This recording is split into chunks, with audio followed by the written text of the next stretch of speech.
get into the ring, and then you find out who's softer than Aquafina. If you can't stand the heat, stay away from my arena, cause all I bring is heat. You can call me jalapeno, keep my name out your mouth unless you're trying to sing. Accolades that you get from seeing a champion, belt, trophy, or ring. If you gotta show your bling, then tune in to the ship where we talk about it, man. But if you tune in, you better know it's showtime. Then every time he speak, man, he gonna speak his mind, keeping the straight facts while others they just assume we're keeping it 100 while faking there's no room. With the loudest interviews and the hottest guests, you done dealt with the rest, now roll with the best. But before I forget, let me get back to the script, introduce you to the host of the ship, Darren Smith.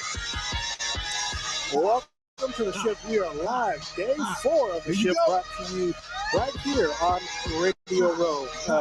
Today's show, day number 4, brought to you by Lincoln University, KLTV ABC7, Todd Clovier, Taylor Suits, Gates Barbecue, and of course, Jerry Cole. Look, I want to thank you all so very much. We're live from the Convention Center in Los Angeles. I'll be joined by special guests in just a little bit. I'll be joined by esteemed actor Edward James Olmos. Will be joined by Adam Pac-Man Jones in just a little bit. But right now, first guest up for today, right here on the ship, Mr. Doug Freeman. He is the co-founder of Arena Football Association. You can go to the website, arenafa.com/arenafa. Mr. Freeman, thank you so very much for joining me today. Darren, it's a pleasure. How are you, sir? I am doing well. It's been a long day. It's going to get even longer. Of course, the weekend hasn't even gotten here yet. That's right. You know what I'm saying? I got my young protege, Mr. Mark Gunners over here, and I'm pretty sure before the weekend is out, I'm going to be I'm pretty sure I'm going to be aged. So, well, look, I want to thank so much. First things first, for our audience, tell us what Arena Football Association is and how it came about. Yes, so thank you for having me. The Arena Football Association. Thank you. Yeah. The Arena Football Association is a recently established league. We started in 2021 with 5 teams in Texas for the Lone Star Series, and we did it quietly, Darren. Okay. Because often people say things like, if Vince McMahon with X number of dollars that is can't true. do it, why can you? So we said nothing. We said absolutely nothing, and we tested it, and the league went very well. And so this year we wanted to do more and expand, and we are very proud to say we've added the Magnolia State Spartans in the Jackson area. And right in Kansas, 2 days ago, we had a great event at the Petroleum Club announcing the Wichita Force. Wichita Force is now AFA family. Okay, so now when people think of arena football, give us an idea of what some of the rules are, Sure. the layout of the land and stuff like that. Absolutely. For those of you not familiar, it starts in about a hockey size arena, 200 by 85 feet. For football terms, you go from 100 feet and you cut it in half. Yeah. Now you're 50 yards. You're 8 on 8 instead of 11 on 11. And you teach things like a speeding receiver so that momentum is in and you get faster cuts and, of course, higher scoring game. Ultimately, the arena game is what they call a fast format version of a traditional game. So the NFL is your traditional format. The arena game is fast. It's high scoring. We have what we call top 3% talent guys that, I don't know if people know this, but there are 12,000 kids in Division I football. Yeah. All those great players, and only 300 go to the NFL Combine. So what happens to numbers 301 to 1,000? Those are phenomenal players. They're University of Kansas players, they're Big 12 players, a whole host of other players, and we bring them in, and those players make up the backbone of our league. How does one – so, okay. I know you talked about Vince McMahon and the skis man. Oh, sure. So I know you talked about Vince McMahon, but what went into the mindset of, I want to start a football league? There you go. Well, some people have pandemic moments. I would like to say we did it that way. We had our pandemic moment before the pandemic in 2019. My 2 founders and I are primarily management consultants to the Fortune 1000. We do a lot of big business turnarounds and operational business improvement projects, but we have to do more in life. And the 3 of us had one thing in common. We're sports fanatics, particularly football. So we looked into purchasing a team, and ultimately is a team that's currently in our league, the Amarillo Venom. And we're numbers guys. The numbers didn't quite work out. Flash forward to 2021, and an opportunity emerged where there were some teams that looked like they're doing an exhibition schedule. And we put our heads together and said, well, I know it's the heart of a pandemic, but we're going to launch a league. And we're going to do so successfully. And we're going to do so on great business models and business principles. And we did it. And with the success of 2021, we build on that to expand in 2022. We are joined by Doug Freeman, co-founder of Arena Football Association. Join us live on the ship. I want to give a special shout out to Nina Howard. I know she's watching. She commented in the StreamYard, so if I didn't give her a shout out, I probably won't have dinner when I got back to Kansas City. Hi, Mom. But be that as it may, look, you said you're a numbers guy, and so Yes. I deal in X's and O's, facts and figures. Sure. If it didn't work for Vince McMahon, and I ask this because Kansas City had an arena football league team. I think it was called the Renegades. Just maybe 5 years ago. So, and I guess it might have been the AFL or something. And it did not obviously pan out because they're no longer there. How is your model different? Sure. Because I'm sure oftentimes it's based off of television content, that type of revenue. The type of business model that you all have in place, you said it was successful, but how do you keep it successful for the long haul, especially as you said, those players who don't make it to the NFL to come and join your league? Yeah. So the good thing about last year is that there were a lot of lessons learned. One of the first, and we look at the AFL, the original Arena Football League, and one of the things that we thought that we had to improve on is just the geographic location, right? Yeah. So if you put a team like the great LA Kiss here, there's a bit of a problem. You got 10 or 11 teams in LA. You do. And by definition, you fall at number 12. So when you start as a startup team, as a 12th team in a market, here are the things that don't go well. You don't have the ability to engage local sponsors who are the backbone of your revenue model. You go into a large arena, which the KISS did, and there's 20,000 people, and you have 5,000. And then you want to charge LA Laker, maybe it's $150, $200 a ticket, which Lakers can charge, and you can only charge $25. So right there, your revenue streams, you don't have to be a mathematician to know, you're not making a lot of money. And then, of course, you want to have some high-profile players, and so your labor costs get inflated. They're in the millions of dollars. And after a while, owners, as much as people perhaps love a team, when you lose millions of dollars every year, which is what the AFL model was based on, you're not going to succeed. And so you have to flip that model into a model where you're in the right markets, where you can go to local sponsors because you're one of the top two teams and say, join us. And they're like, of course we're going to join. We love you. You're one of a couple great teams and you're part of the community. So now you have a great local sponsorship backbone. You're family based and you're only in an arena of 6, 7, 8, 9, 10,000. You sell out that arena. You sell out all the merch.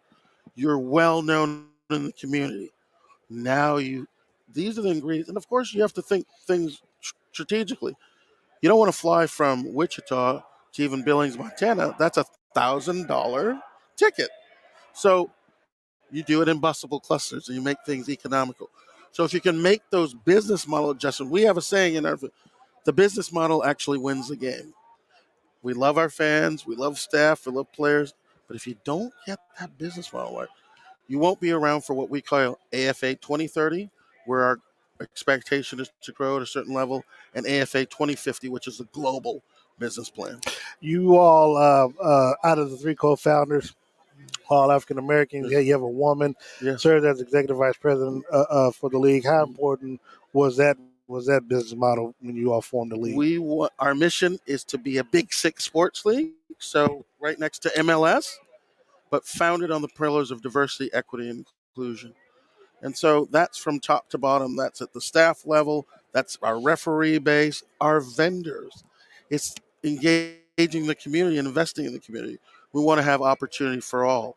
And unfortunately, traditionally, at least in the big five that are currently there, those set of opportunities haven't existed. Now, if you look at metrics, I got to put my money where my mouth is. 4 of our 7 owners are people of color and ethnic minorities. 2 are women, 1 veteran. So we're opening up people's role modeling of what an owner could be. We hope to have in the next year or two a 20-something as an owner. We hope to have a much broader base. We almost had this year a person who was a deputy sheriff, right? Very different. So this will open people's eyes to what a pro sports owner can be. And we also think this will be the training ground for the next generation of NFL, XFL, CFL, and other owners. All right, so this is Radio Row. We're here for, of course, the Super Bowl 56. Got to get your thoughts on the big game this weekend. Yeah. I'm from Kansas City, as you know. So I am sorry. Yeah, sorry still for a your little loss. salty. Still haven't gotten quite over it. Probably won for a long time, Right. probably That was till a the little season tough. starts again. But your thought process on this expanded season that the NFL done, first time Right. 17-game season that culminates this Sunday Yes. between the Rams and the Cincinnati Bengals. Your thoughts on Sunday's So matchup? I've talked to a lot of folks about. I have 2 streams of thought.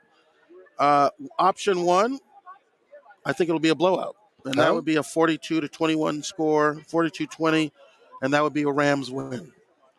Option Look at my 2, parlay right quick. okay, you check that one. That's one. Okay. Option 2 is the big boys, the heavies, the defense comes through. They plug those holes. They shut, the DeMars and others down. They shut Odell down, Cooper, and now we're talking a tight game, and that's a 20-17. But both cases, it's the Rams.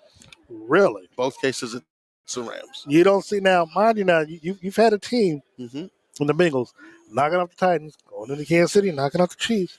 You don't think they got enough confidence to come in and do, because nobody expected the Bengals to be here. Right. No, I didn't. Right. So you've got them knocking off the top 2 teams in the AFC.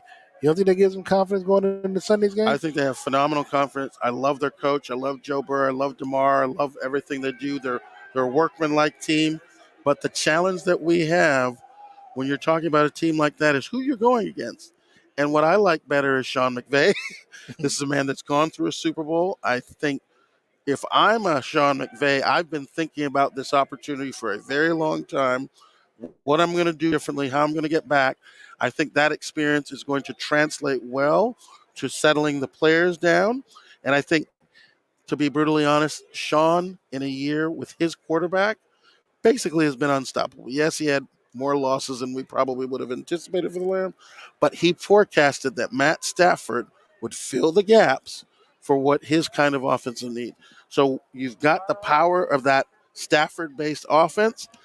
Look, you got Von Miller, you got Jalen, you've got the best player in my man Donald. You don't think these boys are going to rise to the occasion? I'm putting my money on Sean's team. I don't have a problem with that assessment. And when I start thinking about it, I'm not thinking more so about Sean, but I'm thinking of someone like Aaron Donald. His legacy. Yes. Obviously playing the Super Bowl before against Brady and the Patriots, they lost 13-3. Now, granted, it was more the offense than the defense. Right. The defense did their job. Right. And so obviously he wants to go down as one of the best in his position. 3-time All-Pro, seven-time All-Pro, and a 3-time Defensive Player of the Year. Sure. I think this game is important. I think they want to. I know that's one of the things Von Miller said, that he wants to win this game. Yeah. For him. Look, Matt Stafford, obviously the pressure, all the the talk of his time in Detroit. Stan Kroenke, I will give the man credit. He put his money where his mouth is. Yes, he's done what Jerry Jones hadn't been able to do in 25, 26 right. years, and that's try to buy a championship. Right. And people talk about the amount of draft picks that that they've given up. All of it is forgotten. Correct. If you can take care of business now, for Kansas City, you look at Patrick Mahomes. They've had 2 cracks at it. They won one. Yes. Could have had a third crack. Do get all this stuff done on his rookie contract next year. Starts his new contract. It might be a little bit harder because of the pieces that you're trying to keep. Correct. Not quite sure if it's going to happen, but if you're Stan Kroenke, again, he paid for the stadium, $5-6 billion. That's right. It all culminates down to Sunday. So if you're right, you think it's going to be more of the blow, or you think it's going to be more of the close game? Either one. I think it'll be I'm actually going with the close game model. I think it's gonna. I think these defenses See, are gonna my surprise thing people. is, if it's a close game, Yeah, they give the slight edge to the Bengals because all it does is it feeds them. Because if you got that firepower, you're at home, that's Super right. Bowl home team playing at home for the second year in a row, even though they're Right, still the road team. But if you're at home and you're that close, right. and you're supposed to be a high powered offense, Yes. and the Bengals are that close going into the fourth quarter, I don't know. It doesn't. I don't like that. I don't like that. I don't like that showing up, but I like Aaron Donald shutting them down with Jalen in that quarter. And so, you didn't have the quality. No offense to the Chiefs.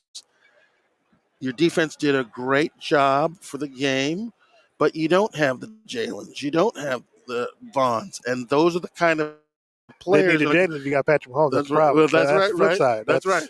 So these are the kind of players I want in the fourth quarter to make sure that Joe Burrow doesn't have that big comeback. So ordinarily, I totally agree, but I'm like, if I've got my man Aaron Donald, if I've got Jalen, these boys know how to play. That's why they're all stars. That's why they're the best of the best. They can shut down a Joe Burrow in the fourth quarter. Derek Freeman, before I let you go, let people know once again where they can find your website and as well if you're on social media. Yeah, so social media, you can find the Arena Football Association, Facebook, I think Twitter, probably Instagram. People will find out many more. We've got a lot of fireworks coming in the next couple of months, so our website will have much more to come. We also have the ability to people to get in the league. We're on a WeFunder site. We're raising $5 million. And in the last 6 weeks from start, we've raised over $1.1 million. And even my daughter has invested $100. You can do $100, and you can own a part of a league. I'm sorry. When does the season kick off? April 15th, Easter weekend. And for those of you that know the excitement of promotions, we typically have some of the biggest Easter egg hunts. Hopefully, Wichita will decide to do that as well. But our team hopefully will have the biggest Easter egg hunts in their cities, and there'll be a blast for families. Appreciate you very much for stopping by. Darren, it's an honor and pleasure. Honor's all mine. We'll be right back after this timeout. Thinking about a career in law enforcement? The Lincoln University Law Enforcement Training Academy is the only one of its kind. A semester-long evening program focused on diversity and learning how to handle the biggest issues facing law enforcement officers today.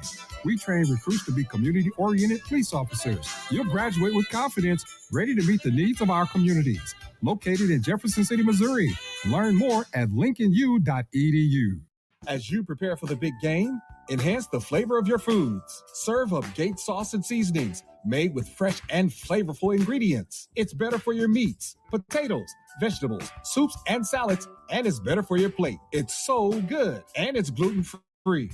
Unmistakable taste by Gates. It's a Kansas City tradition. Go online at gatesbbq.com. Shipping all over the world. Hi, may I help you? So we can Yep. Well, ladies and gentlemen, we are back here, back from a quick commercial break. I am going to be talking to the famous Edward James Olmos in just a matter of seconds. Of course, he's got to finish eating his food. I don't know if he realizes that. So we're going to talk to him shortly. Now, don't be mad at the man because I know the last time we talked to him 2 years ago, he was in Chiefs jersey. Let you all know right now, he's still pulling for a Missouri team that was in Missouri. It's going to be the Los Angeles Rams. So he'll be coming over in just a hot second. But in the meantime, look, arena football is back. I just, it's amazing some of the things that you learn that you find out. But it'll be back there in Wichita. They'll probably be the number 2 team behind the Wichita Shockers out there. And but look, we're here live in Los Angeles. First of all, obviously she wasn't paying attention. I shouted you out, Mama. I'm not gonna keep shouting you out every time I go live. But yes, shout out to Nina Howard for the umpteenth time. But look, we are. Hey, how you doing? But we're live here at Radio Row. Of course, the Super Bowl 56 takes place this Sunday. You got the Los Angeles Rams taking on the Cincinnati Bengals. The Bengals are a 4.5-point underdog. Something that I think you started out at 3.5, and more money, I guess, has gone over to the side of the Rams. So maybe a lot of people are thinking that it's going to be a blowout. Not quite sure. Hoping it doesn't. It doesn't continue to stay that way. Right. So we've got people. Anthony Anderson right behind us right now. Just using language that's not good for for radio right now, but I guess it's gonna happen anyway. And yes, he'll be over in just a second. So,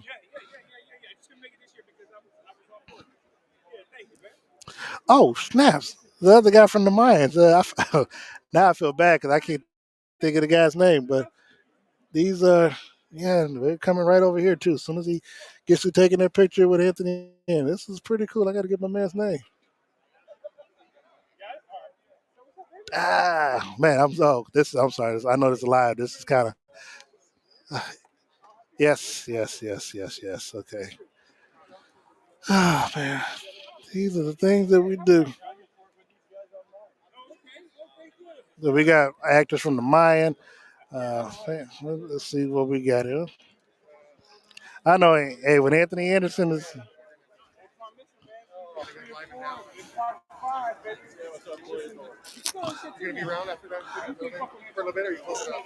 Nah.